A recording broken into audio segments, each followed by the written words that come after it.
once again a very warm and hearty welcome to Destination Success। तो आज की जो ये वीडियो है ये आपका पार्ट 2 है क्लास 10th के चैप्टर नंबर 8 का। इस चैप्टर को मैं हाफ ऑफ चैप्टर जो है ऑलरेडी कंप्लीट करवा चुकी हूँ पार्ट 1 में। अगर आपने वो नहीं देखा है तो लिंक जो है वो डिस्क्रिप्शन में है, फटाफट से जाके पार्ट 1 देखो, लाइक कमेंट शेयर करो और फिर सेकेंड पार्ट को कंटिन्यू करो। तो स्टार्ट करते हैं हमारा सेकेंड पार्ट। तो बेसिकली फर्स्ट पार्ट में हमने ये पढ़ा था कि जो रिप्रोडक्शन होता है वो क्या होता है और वो कितने टाइप्स का होता है। और जो इसका फर्स्ट टाइप था एसेक्सुअल रिप्रोडक्शन, जिसमें हमारा एक ही पेरेंट जो होता है वो इन्वॉल्व होता है, वो मैं आपको ऑलरेडी फर्स्ट वीडियो में कंप्लीट करवा चुकी हूँ। तो मूव ऑन करते हैं हमारे सेकेंड पार्ट पर, जो है आपका सेक्शुअल रिप्रोडक्शन। तो बेसिकली सेक्शुअल रिप्रोडक्शन क्या होता है, जैसे कि मैंने आपको पार्ट 1 में ही बताया था, when reproduction takes place as a result of fusion of male and female gamete is called sexual reproduction. जब भी कोई जो रिप्रोडक्शन होता है उसमें दो गैमेट्स का फ्यूजन होता है, एक आपका मेल का और एक आपका फीमेल का, तो इसको हम कहते हैं सेक्शुअल रिप्रोडक्शन, जिसमें दो पेरेंट्स जो है वो इन्वॉल्व होते हैं और जो भी आपका ऑफस्प्रिंग होता है या जो भी आपका न्यू जनरेशन आती है वो दोनों के कुछ कुछ कैरेक्टरिस्टिक्स का कॉम्बिनेशन आपका होती है। Fusion of gametes is called fertilisation which results in variation. मतलब वेरिएशंस किस वजह से आती हैं, जो आपका मेल और फीमेल गैमेट का फ्यूजन होता है, दोनों का कॉम्बिनेशन होता है, उसकी वजह से आपकी वेरिएशंस आती हैं। और ये जो फ्यूजन होता है इसको हम कहते हैं फर्टिलाइजेशन। प्रोसेस का नाम है फर्टिलाइजेशन। नेक्स्ट टॉपिक हमारा आता है sexual reproduction in plants.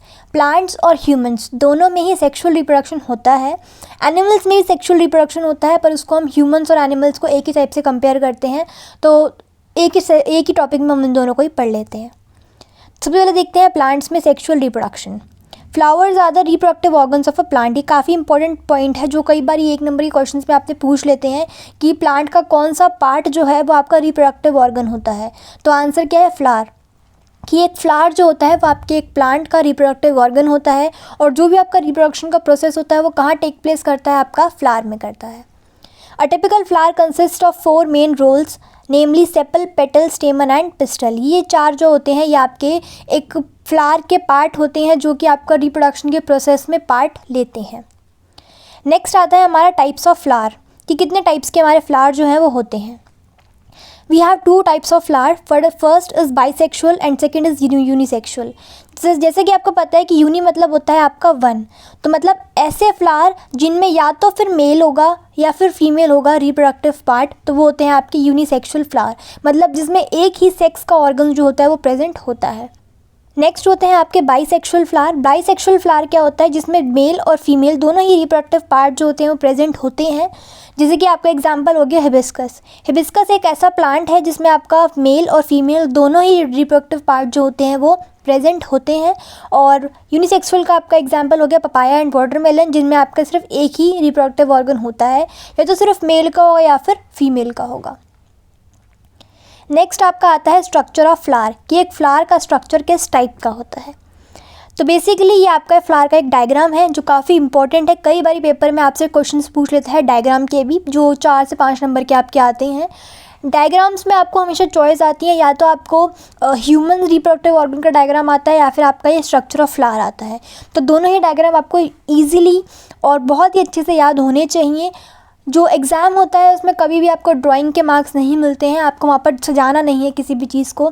Basically drawing ऐसी होनी चाहिए, स्ट्रक्चर ऐसा होना चाहिए जो समझ में आ जाए देख के कि हाँ ये फ्लावर है और ये इसकी रिप्रोडक्टिव ऑर्गन्स है। और साथ ही साथ जो आपकी लेबलिंग है वो बहुत अच्छे से होनी चाहिए। तो मार्क्स जो होते हैं वो लेबलिंग के होते हैं और थोड़े बहुत क्लैरिफिकेशन के होते हैं, कि आपको देख के पता चल जाए कि ये डायग्राम है किस चीज़ का। इस ज़्यादा आपको वहाँ पर सजाना या कलर कुछ भी नहीं करना है। तो बेसिकली जो हमारे ये फ्लावर होता है इसके 2 पार्ट्स होते हैं, जैसे कि हमने देखा। फीमेल में आपके 3 होते हैं, स्टिग्मा, स्टाइल, ओवरी, जिसको हम कॉम्बिनेशन में कहते हैं पिस्टल। और मेल के होते हैं आपके 2, एंथर और फिलामेंट, जिसको हम कॉम्बिनेशन में कहते हैं स्टेमन। बाकी इसके पेटल, सेपल, ओव्यूल, ओवरी, ये सब पार्ट्स होते हैं जिसका इतना रोल नहीं होता। तो ये था आपका स्ट्रक्चर ऑफ फ्लावर। नेक्स्ट हमारा आता है प्रोसेस ऑफ सीड फॉर्मेशन, कि हमारी जो फ्लावर होता है, एक प्लांट होता है, उसमें सीड किस तरीके से फॉर्म होती है और वो जो सीड है वो किस तरीके से एक फ्रूट में बदल जाती है या फिर कन्वर्ट हो जाती है। सबसे पहला आपका आता है कि जो पोलन ग्रेन्स होते हैं जो भी एंथर से कहाँ पे जाते हैं, वो स्टिग्मा पे जाते हैं। तो इसमें ना एक चीज़ है कि आपका पॉलिनेशन, जो हमने ऊपर पढ़ा, पॉलिनेशन क्या होता है, वो प्रोसेस होता है जिसमें कोई भी पॉलन ग्रेन जो है वो स्टिग्मा से या फिर एंथर से स्टिग्मा पर जाता है, तो वो आपका प्रोसेस होता है पॉलिनेशन का। तो पॉलिनेशन जो होता है वो आपका दो टाइप का होता है, एक होता है आपका सेल्फ पॉलिनेशन, एक होता है आपका क्रॉस पॉलिनेशन। सेल्फ पॉलिनेशन क्या होता है, जब एक ही प्लांट के एंथर से स्टिग्मा पर कोई पॉलन ग्रेन जाता है तो उसको हम कहते हैं सेल्फ पॉलिनेशन। मतलब ये स्टिग्मा है, ये एंथर है, इसी एंथर के स्टिग्मा से इसी फ्लावर के स्टिग्मा से इसी फ्लावर के एंथर पे जाता है, तो ये होता है आपका सेल्फ पॉलिनेशन।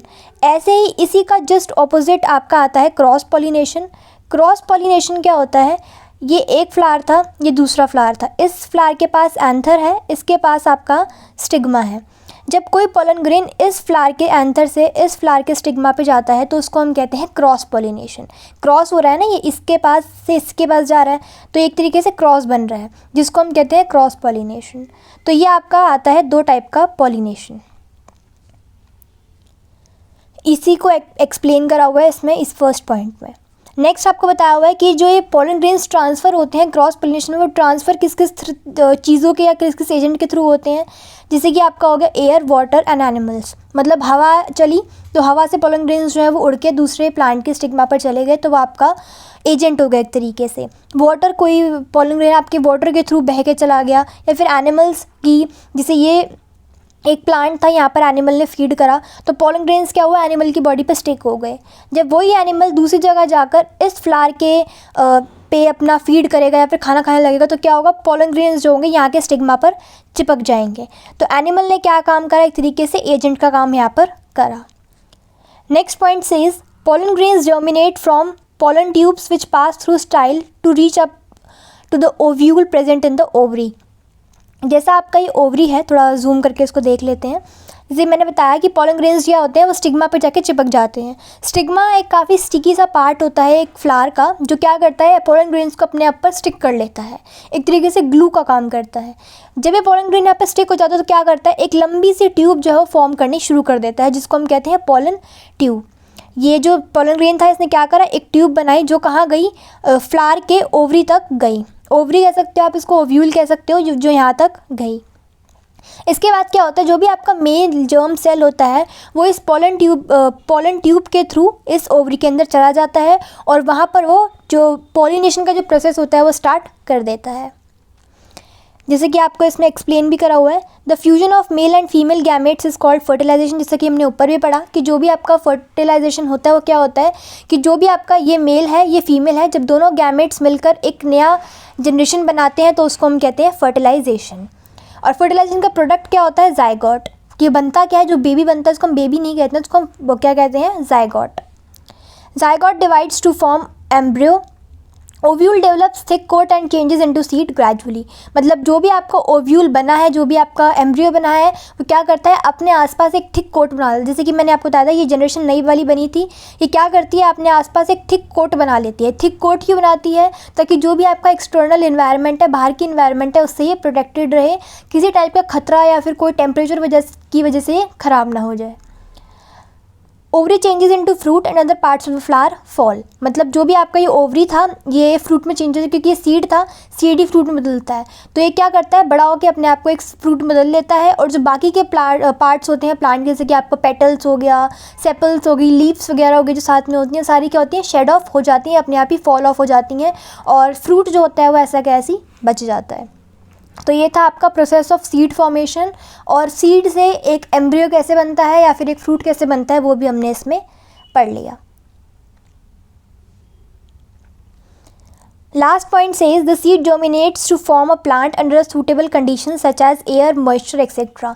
मतलब सीड क्या होता है, जर्मिनेट करती है अपने आप को और एक प्लांट में कन्वर्ट हो जाती है एक सूटेबल कंडीशन में। मतलब जिसको प्रॉपर कंडीशन मिल रही है, प्रॉपर हवा, पानी, खाना सब कुछ मिल रहा है, तब वो क्या करता है, एक प्लांट में कन्वर्ट हो जाता है। तो ये था आपका फर्टिलाइजेशन इन प्लांट्स, मतलब किस तरीके से एक प्लांट में फर्टिलाइजेशन आपका होता है। तो सबसे पहला पार्ट जो आता है आपका मेल रिप्रोडक्टिव सिस्टम का, वो आता है आपका टेस्टीज़। टेस्टीज़ क्या होते हैं? ये पेयर में प्रेजेंट होते हैं। पेयर मीन्स दो के जो आपके दो टेस्टीज़ प्रेजेंट होते हैं जिनको हम कहते हैं पेयर ऑफ टेस्टीज़। ये कहाँ लोकेटेड होती हैं? ये इनसाइड द स्क्रोटम लोकेटेड होता है। स्क्रोटम क्या होता है? जैसे कि आपको डायग्राम में भी दिख रहा होगा, एक पाउच लाइक स्ट्रक्चर होता है जहाँ पर ये जो टेस्टीज़ होते हैं वो सेफ होते हैं। ये स्क्रोटम का यहाँ पर मतलब क्या है? स्क्रोटम एक पाउच लाइक स्ट्रक्चर, जैसे मैंने आपको बताया, इसका काम क्या होता है? टेस्टीज़ को प्रोटेक्ट करके रखना बाहर के एनवायरनमेंट से। Scrotum has relatively low temperature needed for the production of sperms. कि जो आपका स्क्रोटम होता है, जो ये सैक लाइक या फिर एक टाइप का पाउच लाइक स्ट्रक्चर होता है, इसका जो टेम्परेचर होता है वो लो होता है ताकि जो स्पर्म्स है वो प्रोड्यूस हो जाए आपकी बॉडी में। नेक्स्ट आपका आता है मेल जर्म सेल्स, मतलब जो स्पर्म्स है वो कहाँ प्रोड्यूस होती हैं? आपकी टेस्टीज में प्रोड्यूस होती हैं। नेक्स्ट आपका आता है कि testes release main sex hormone testosterone, और इसका फंक्शन क्या होता है? Regulate the production of sperms and bring changes in puberty. मतलब जो भी आपकी टेस्टीज हैं, ये थोड़ा मैं इसको रब कर देती हूँ। तो जो भी आपकी ये टेस्टीज़ हैं, इनका काम क्या होता है? टेस्टोस्टेरोन को बनाना। एक नंबर में क्वेश्चन आता है कई बार आपका कि मेल सेक्स हार्मोन कौन सा है? तो टेस्टोस्टेरोन है। तो जो टेस्टोस्टेरोन, इसका काम क्या होता है? एक तो आपके प्रोडक्शन ऑफ स्पर्म्स को देखना कि आपकी बॉडी में एक करेक्ट अमाउंट ऑफ स्पर्म्स जो है वो बन जाए। सेकंड, चेंजेस इन प्यूबर्टी, मतलब जो भी आपकी प्यूबर्टी या सेक्सुअल मैच्योरेशन के बाद चेंजेस आते हैं वो आप पे किसकी वजह से आते हैं? टेस्टोस्टेरोन की वजह से आते हैं। नेक्स्ट पार्ट आता है आपका वास डेफरेंस। वास डेफरेंस क्या होता है? It passes sperm from testes to urethra. कि मतलब जो भी आपका टेस्टीज है उससे यूरेथ्रा तक जो भी आपके स्पर्म्स है उसको पास करने का काम कौन करता है? वास डेफरेंस करता है। नेक्स्ट आपका पार्ट आता है यूरेथ्रा। यूरेथ्रा क्या होता है? एक कॉमन पैसेज होता है स्पर्म के लिए और यूरिन के लिए। मतलब आपकी बॉडी से जो यूरिन पास होता है और जो स्पर्म ट्रांसफ़र होते हैं वो कहाँ से होते हैं? आपके यूरेथ्रा के थ्रू होते हैं। जैसे आपको यहाँ पर दिख रहा होगा, ये आपका रेड कलर की, आपको थोड़ी जूम करके दिखाती हूँ मैं। ये जो रेड कलर की लाइन आपको दिख रही है, ये क्या है? आपका यूरेथ्रा है। इसका काम क्या है? यूरिन पास करना आपकी बॉडी से, और साथ ही साथ जो भी आपके स्पर्म्स बने हैं आपकी बॉडी में उनको नेक्स्ट बॉडी में या फिर फीमेल बॉडी तक पहुँचाने का काम कौन करता है? आपका यूरेथ्रा करता है। नेक्स्ट पार्ट आपका आता है एसोसिएट ग्लैंड्स। एसोसिएट ग्लैंड्स क्या होते हैं? Seminal vesicles and prostate gland adds the secretion to sperms. मतलब जो भी आपके सेमिनल वेसिकल हैं और प्रोस्टेट ग्लैंड है, इनका जो भी सिक्रीशन होता है, जो भी चीज़ें ये बनाते हैं, ये कहाँ अपने आप को ऐड करते हैं? आपके स्पर्म्स में ये ऐड कर देते हैं। और ये फ्लूइड होता है वो क्या करता है? नरिशमेंट प्रोवाइड करता है स्पर्म्स को, ताकि जो ट्रांसपोर्ट है वो ईजी हो जाए। अगर कोई चीज़ सॉलिड होगी आपकी बॉडी में तो उसका ट्रांसपोर्ट थोड़ा सा डिफिकल्ट होता है।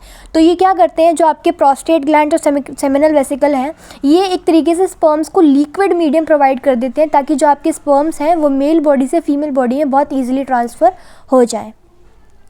Sperm along with secretion glands from semen, मतलब ये जो आपके फ्लूइड बन जाता है उसको क्या कहते हैं? हम सीमेन कहते हैं। तो ये आपके कुछ पार्ट्स थे मेल्स रिप्रोडक्टिव सिस्टम के, और जो मैंने आपको डायग्राम के साथ समझा दिए हैं। होपफुली आपका समझ में भी आ गए होंगे। अगर नहीं भी समझ में आए तो आप एक बार इनको पढ़ोगे, इनके फंक्शन याद करोगे तो आपको ईजिली ये लर्न भी हो जाएगा और समझ में भी आ जाएगा। जैसे मैंने आपको पहले ही बताया, आपको ये सारे के सारे याद नहीं रखने हैं, आपको कुछ कुछ पॉइंट्स जो हैं वो याद रखने हैं। एक तो आपका सीमेन क्या होता है ये आपको याद होना चाहिए। टेस्टोस्टेरोन क्या है? हार्मोन है, और इसका फंक्शन क्या है? दो, ये आपको याद रखने चाहिए। और टेस्टीज और स्क्रोटम क्या है ये आपको याद होना चाहिए। इसके अलावा इसमें से और कुछ भी नहीं आपसे पूछते हैं। तो नेक्स्ट टॉपिक हमारा आता है फीमेल रिप्रोडक्टिव सिस्टम का। जैसे कि हमने मेल रिप्रोडक्टिव सिस्टम में चीज़ें करी थी कि सारी की सारी चीज़ें आपको याद नहीं रखनी है, सिर्फ जो इंपॉर्टेंट पॉइंट है वही आपको याद करने हैं। सेम चीज़ आपकी यहाँ पर फीमेल रिप्रोडक्टिव सिस्टम के लिए भी है कि आपको सारी की सारी चीज़ें याद नहीं रखनी। मेनली आपको ये डायग्राम जो है आपको याद होना चाहिए लेबलिंग के साथ कि कहाँ क्या है, ये आपको याद होना चाहिए। सेकेंडली जो कुछ कुछ आपके पार्ट्स हैं, इनके फंक्शंस क्या है, हार्मोन कौन सा है, ये सब आपको याद इसमें होना चाहिए। तो सबसे पहले आता है आपका ओवरी। जैसे कि हमने टेस्टीज़ में पढ़ा था कि टेस्टीज़ जो होते हैं वो पेयर में प्रेजेंट होते हैं, ऐसे ही जो ओवरीज होते हैं वो आपके पेयर में प्रेजेंट होते हैं। एक आपका लेफ्ट में होता है, एक आपका राइट में होता है। दो पेयर ऑफ ओवरीज जो होते हैं वो आपकी बॉडी में, एक फीमेल बॉडी में जो होते हैं वो प्रेजेंट होते हैं। फीमेल जर्म सेल्स होते हैं, जैसे कि हमारे स्पर्म्स थे मेल में, ऐसे ही फीमेल्स में जर्म सेल्स जो होते हैं वो एग होते हैं, जिसको आप ओवा भी कहते हैं, जैसे कि हमने ऊपर पढ़ा था। At the time of birth of a girl thousands of immature eggs are present in ovary. मतलब जैसे ये गर्ल जो है वो बर्थ लेती है, जन्म लेती है, बर्थ के टाइम से ही उसकी बॉडी में थाउजेंड्स ऑफ इमेच्योर एग जो होते हैं वो प्रेजेंट होते हैं। इमेच्योर से मतलब क्या है? जब आपका मैचुरेशन, सेक्शुअल मैचुरेशन एक बॉडी में आ जाता है उस टाइम पर वो एग मेच्योर हो जाते हैं, उससे पहले वो इमेच्योर होते हैं। At the onset of puberty some of these egg start maturation, मतलब जब आपकी प्यूबर्टी हिट हो जाती है, 13 की एज जो है वो पार हो जाती है, तो उस टाइम पर जो एग्स हैं वो मैचुरेट होने शुरू हो जाती हैं, इनमें मैचुरेशन आने लग जाती है। One egg is produced every month by one of the ovaries, मतलब हर टाइम जो ये थाउजेंड्स ऑफ एग प्रेजेंट है एक फीमेल बॉडी में, हर मंथ क्या होता है कि इन 1000 एग में से एक एग जो है वो जो है स्टार्ट होने प्रोड्यूस होने लग जाता है। नेक्स्ट आपका आता है oviduct and fallopian tube. Oviduct या फेलोपियन ट्यूब के जैसे कि आपको यहाँ डायग्राम में भी दिख रहा होगा, एक तरीके की ट्यूब है जो ओवरी को आपके यूट्रस से जोड़ रही है। Receives the egg produced by ovary and transfer it to uterus, मतलब जो भी आपके ओवरी ने एग बनाया है उसको रिसीव करता है, उसको ट्रांसफ़र क्या कर देती है, आपकी यूट्रस में ट्रांसफ़र कर देती है। Fertilisation that is fusion of gametes take place here, जो भी आपका स्पर्म और एग का फर्टिलाइजेशन होता है, फ्यूजन होता है, वो कहाँ पर होता है, आपका ओविडक्ट में या फिर फेलोपियन ट्यूब में होता है। नेक्स्ट और थर्ड और लास्ट पार्ट आपका इसमें आता है यूट्रस। यूट्रस क्या होता है, एक बैग लाइक स्ट्रक्चर होता है जहाँ पे development of a baby takes place after the implantation of embryo in its wall, कि जब ये यूट्रस है, ये यूट्रस का काम क्या होता है, जैसे कि मैं आपको इसमें बना कर दिखाती हूँ। ये आपका यूट्रस है, जिसे आपको दिख रहा होगा, इतना आपका यूट्रस है। ओवरी ने क्या करा, एग बनाया, और फेलोपियन ट्यूब ने क्या करा, उसको यहाँ पर यूट्रस में ट्रांसफ़र करा। जब फर्टिलाइजेशन हो जाती है तो उसके बाद जो भी बेबी बनता है वो आपका यहाँ पर जो है उसका डेवलपमेंट होता है यूट्रस में। This is your baby, ignore my drawing.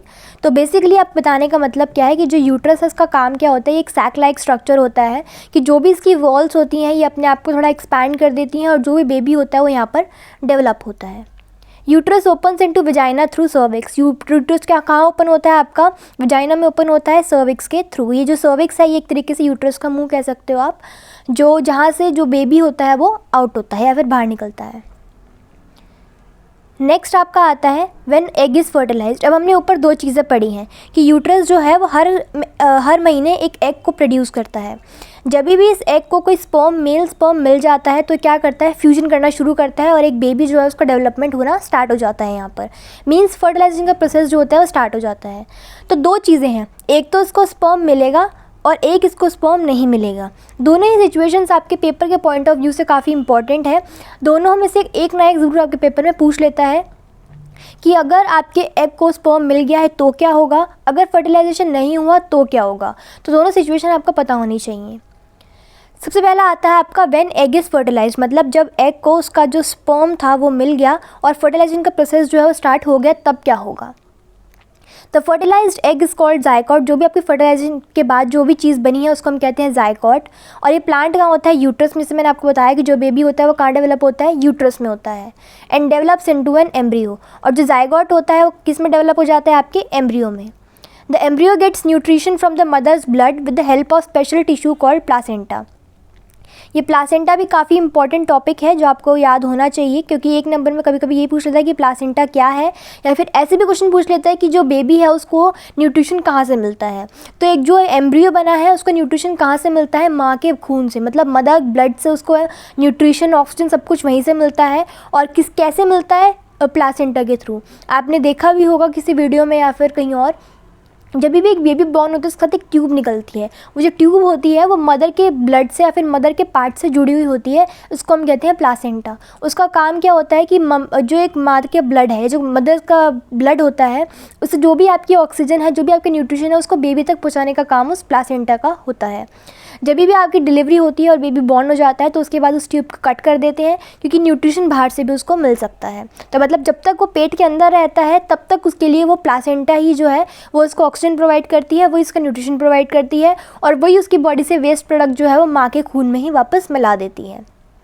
तो इन शॉर्ट सारा काम बेबी का कौन कर रहा है, placenta. It provides a large surface area for exchange of glucose, oxygen and waste material. जैसे मैंने आपको बताया कि ग्लूकोज भी वहीं से मिलेगा, न्यूट्रिशन भी वहीं से मिलेगा, ऑक्सीजन भी वहीं से मिलेगी, और जो वेस्ट प्रोडक्ट होगा वो भी प्लासेंटा के थ्रू ही मदर के ब्लड में ट्रांसफ़र हो जाएगा।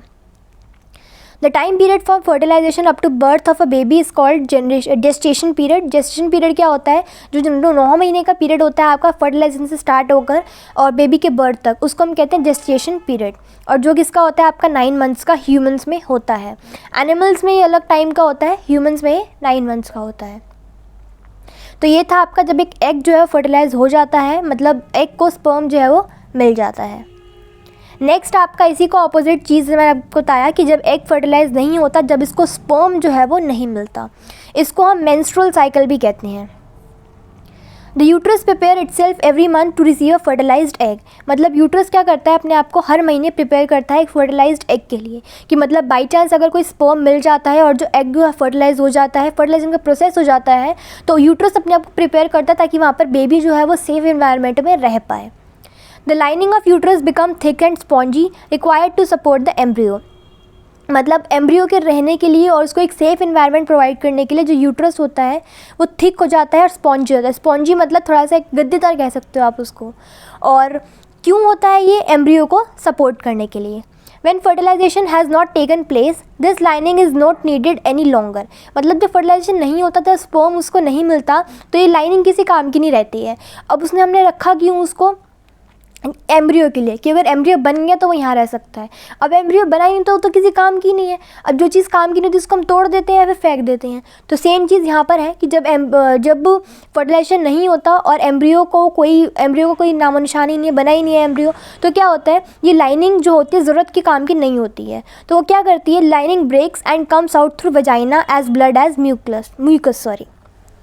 तो ये लाइनिंग क्या करती है, अपने आप को ब्रेक डाउन कर देती है और वजाइना के थ्रू ब्लड और म्यूकस के साथ बाहर आ जाती है। ब्लड मीन्स खून and mucus is something white discharge जिसको हम कहते हैं, उसके थ्रू जो हमारा ये लाइनिंग बनती है वो बाहर आ जाती है।